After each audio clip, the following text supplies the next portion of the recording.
Bonjour mes petites lumières, c'est Christine de l'Amour en Soi. J'espère que vous allez très bien depuis hier, depuis notre petit papotage à 13h30. Bon, c'est vrai que j'avais prévu qu'on se voit qu'une demi-heure et puis du coup on a papoté pendant 1h30. J'ai pas vu le temps passer.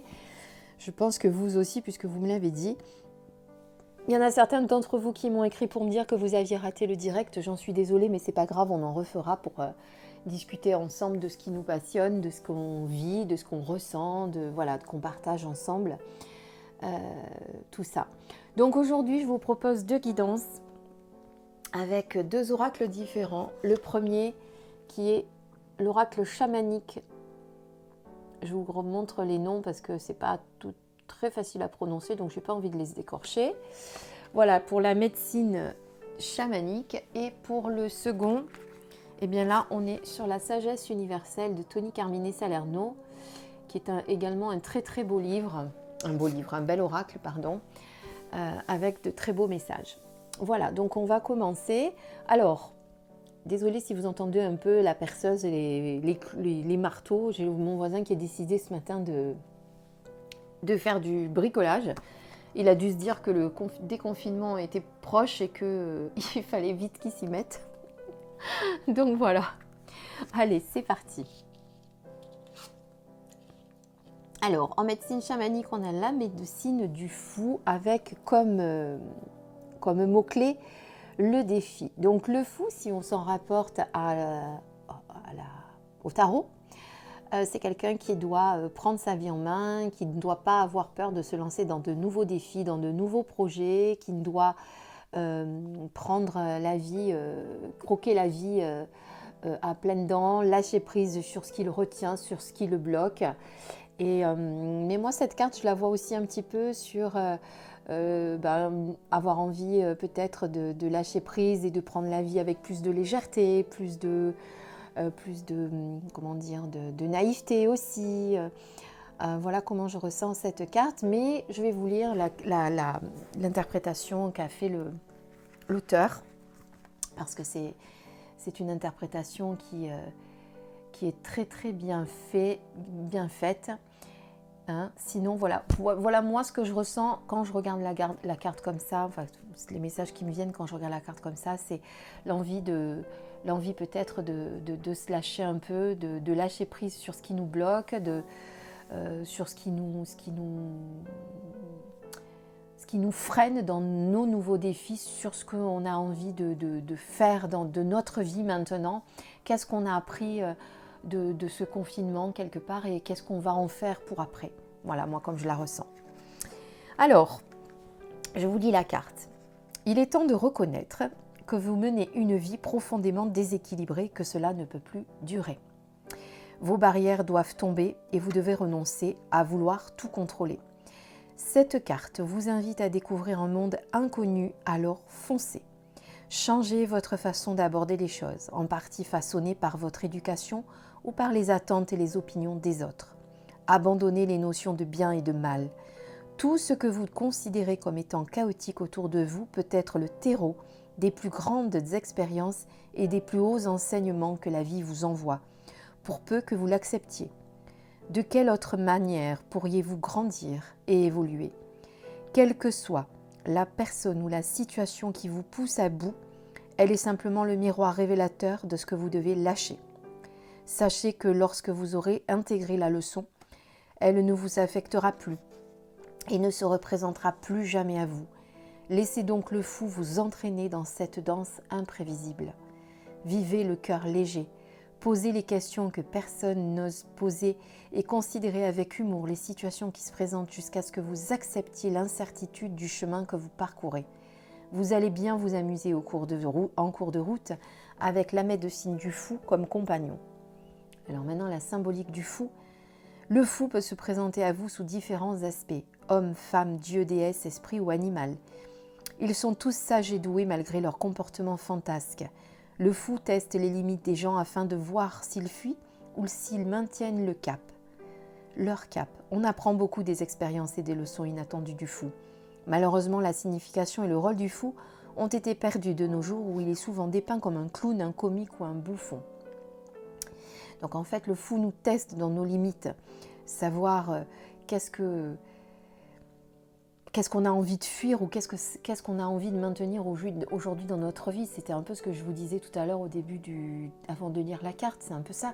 C'est aujourd'hui ce que j'ai vécu dans le confinement, ce que j'ai appris, qu'est-ce que je vais en faire. Qu'est-ce que je suis prête à lâcher, enfin prêt ou prête à lâcher, dont je ne veux plus dans ma vie, et qu'est-ce que j'ai envie de continuer ou qu'est-ce que j'ai envie de faire de nouveau qui va me faire vibrer et et m'épanouir, quoi. En interprétation, sortez de votre zone de confort et accueillez les nouveaux défis qui se présentent à vous. Arrêtez de procrastiner car votre mission de vie vous attend. Procrastiner, c'est remettre au lendemain ce qu'on peut faire le jour même. Hein. Cessez de juger et de vouloir tout contrôler et lâcher prise face à vos attentes. Votre vie va prendre une nouvelle direction inattendue pour votre plus grand bien. Une situation va vous apporter l'occasion que vous attendiez. Tournicotis, tournicotant, de ma médecine je donne le ton, le chaos et le changement je vous apporte joyeux pour vous ouvrir les yeux.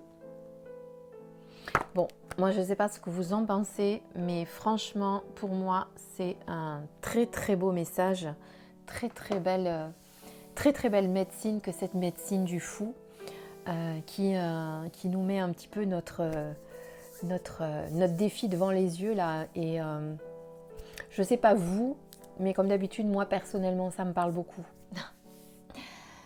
Ça me parle beaucoup. Alors, pour la deuxième, qu'est-ce qu'on a? Oh, une très belle carte, j'allais dire, je dois avoir envie de manger des gâteaux moi. Changement terrestre.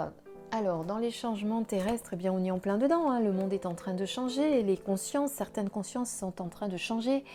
Certaines choses, ça rejoint un peu ce qu'on est en train de dire. Vous êtes en train de prendre conscience de certaines choses.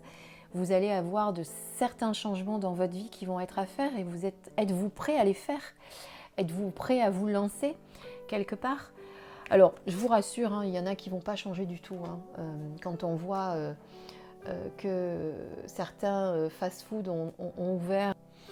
Donc voilà, quand on voit la queue au fast-food, ça fait peur quand même. On se dit, waouh, ça a été super grave quand même de ne pas aller manger au fast-food pendant quelques jours, quelques semaines. Donc il y a certaines personnes, effectivement, il ne faut pas se leurrer, ils ne changeront pas. Voilà, ils ne changeront pas, ils resteront bien dans la matière, ils n'ont rien appris de ce qu'on vient de vivre, mais c'est pas grave. À côté de ça, il y a beaucoup de gens qui vont se réveiller, qui vont comprendre beaucoup de choses et qui vont certainement changer beaucoup de choses dans leur vie. Et ça, j'en suis convaincue, moi, pour ma part. Alors, changement terrestre. Au cours de ce millénaire, les énergies qui ont affecté et influencé notre Terre pendant 2 milliers d'années ont laissé place à de nouvelles énergies émergentes. L'ère des poissons est terminée. Un nouveau cycle astrologique a démarré. Dans l'ère du Verseau, nous changeons notre manière de voir les choses et de les ressentir. La façon dont chacun de nous perçoit la vie est déjà en train de changer et continue à évoluer. Aujourd'hui, une explosion d'amour inonde la terre et gonfle l'intérieur de son cœur, comme si l'amour ruisselait sur vous et à l'intérieur de votre cœur. Cet afflux d'amour transforme votre conscience de la vie et affecte l'humanité tout entière. On vous demande de ne pas craindre les changements qui s'opèrent dans votre vie actuelle, car tout ce qui se passe est en accord avec le plan divin. Les événements actuels ouvrent la voie à un futur plus lumineux. L'amour illumine les ténèbres. Soyez positif et ouvert vis-à-vis du futur. Si parfois vous ressentez de la confusion ou de la peur, rappelez-vous que cela fait partie du processus de transformation. Abandonnez tout ce qui ne vous est plus utile.